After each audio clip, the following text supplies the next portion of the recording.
नमस्कार, मैं हूं आपके साथ अनुष्का राय और आप देख रहे हैं आरआर पत्रिका टीवी।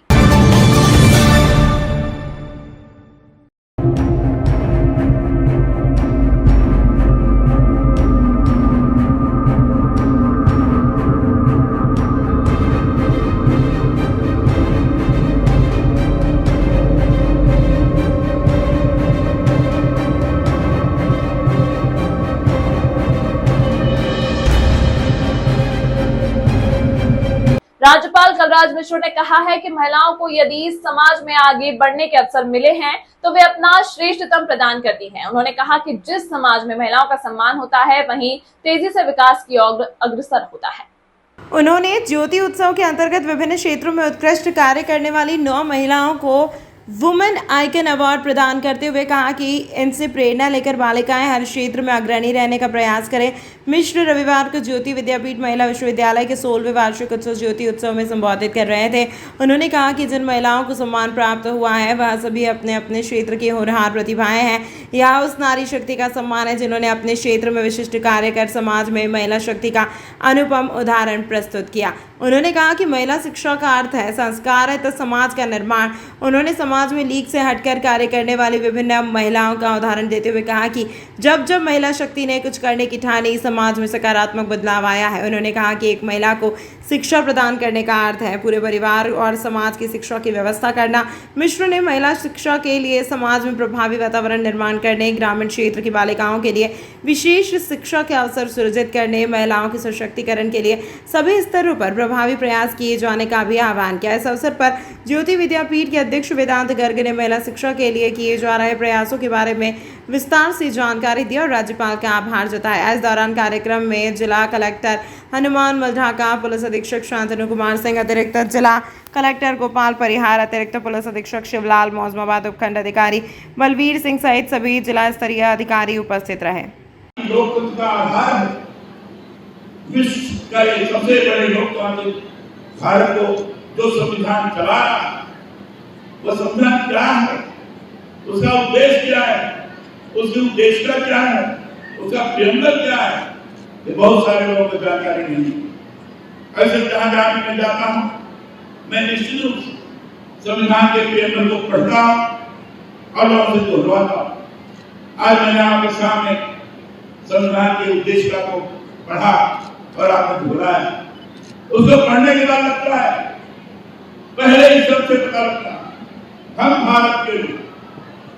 भारत के लोग का तात्पर्य संपूर्ण भारत, अखंड भारत, विभिन्न क्षेत्र हैं, विभिन्न प्रांत हैं, विभिन्न प्रकार की भाषाएं, विभिन्न प्रकार के खान-पान, विभिन्न प्रकार की परंपराएं, विभिन्न प्रकार की सभ्यताएं, वो सभी हम भारत के लोग। इस शब्द का प्रयोग किया गया, सभी लोग दिया है कि हम हमारे विचारों की अभिव्यक्ति होगी, स्वतंत्रता की वैचारिक स्वतंत्रता की अभिव्यक्ति होगी। हर प्रकार के दृष्टि से सामूहिक शक्ति का हम आह्वान करते हुए देश को आगे बढ़ाने की दिशा में आगे बढ़ सकते हैं।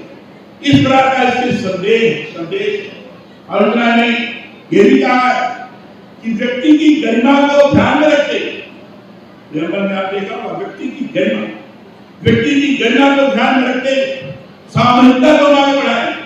और सामूहिकता हमारी कैसी होगी? जो बंधुता स्थापित करने में सहयोगी होगी।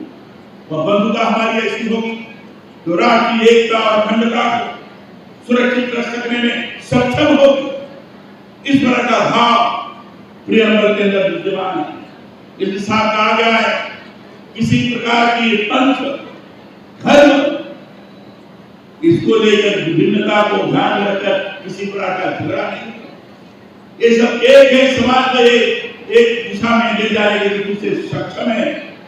इसमें किसी प्रकार का अंतर न मानते हुए हम सबको साथ में जोड़कर आगे बढ़े, इस बात की अपेक्षा की।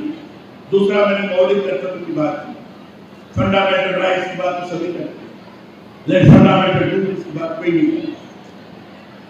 जब फंडामेंटल राइट्स की बात होती है, भाई हम तो विचारों की हमें अभिव्यक्ति है, कुछ भी बोलो, कुछ भी कहो, ये हमारा संवैधानिक अधिकार है।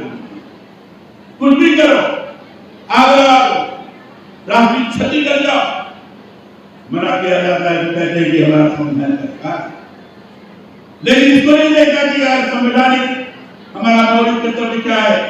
हमने मौलिक कर्तव्य पढ़ के सुनाया, 11 मौलिक कर्तव्य है, जहां उसमें लिखा हुआ है सभी के आस्था केंद्रों के प्रति हम सम्मान का भाव रखेंगे। जहां कहा गया है कि किसी प्रकार की सामाजिक विभिन्नता को ध्यान में रखते हुए विकृति नहीं पैदा करेंगे। वहीं साथ साथ ये भी कहा गया है कि किसी भी प्रकार की राष्ट्रीय क्षति नहीं होनी चाहिए। राष्ट्र के लिए अगर जरूरत पड़े तो राष्ट्र सेवा में हम अग्रणी होकर के काम करते हैं। अगर इतना ही नहीं कहा गया, महिलाओं के सम्मान का भाव रखते हुए उनको आगे बढ़ाएं। आज जिस तरह की स्थिति हो रही है, देखने बड़ा दुख होगा। इसको देख करके हमें हमारे अंदर यह मौलिक कर्तव्य की भावना जागृत होना चाहिए। किस तरह की हरकतें हम नहीं होने देंगे, हर स्तर पर दर्शाने का प्रयास किया गया। हिंसा नहीं होने देंगे, हिंसा से दूर रहेंगे, ये मौलिक कर्तव्य क्या है। ये सारी बातें हमने आपके सामने प्रस्तुत की। जो संविधान हमारा बना है, संविधान निर्माताओं ने जो बनाई है, उसकी कस्टडी असेंबली बनी थी। उस संविधान सभा में कई कमेटीज बनी, उसके माध्यम से कई देशों के संविधान का अध्ययन किया गया। पुराणों का, वैदिक काल के समय का जो संविधान है उनका, उन सारे चीजों का अध्ययन करने के पश्चात ये संविधान बना है। ये संविधान भारतीय संस्कृति और सभ्यता को ध्यान में रखते हुए बनाया गया। संविधान की जो मूल प्रति है उसको आप देखेंगे तो पहले ही पृष्ठ पर आपको दिखाई पड़ेगा कमल का फूल और नटराज का चित्र है।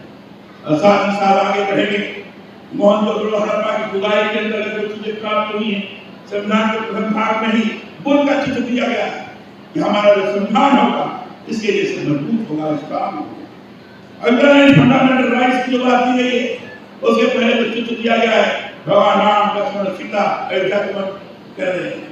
अर्थात जो हमारी फंडामेंटल राइट्स है, मर्यादा पुरुषोत्तम राम देश में बनना चाहिए। मर्यादा को ध्यान में रख करके अपने अधिकारों का उपयोग करना, ये शुद्ध अच्छा है।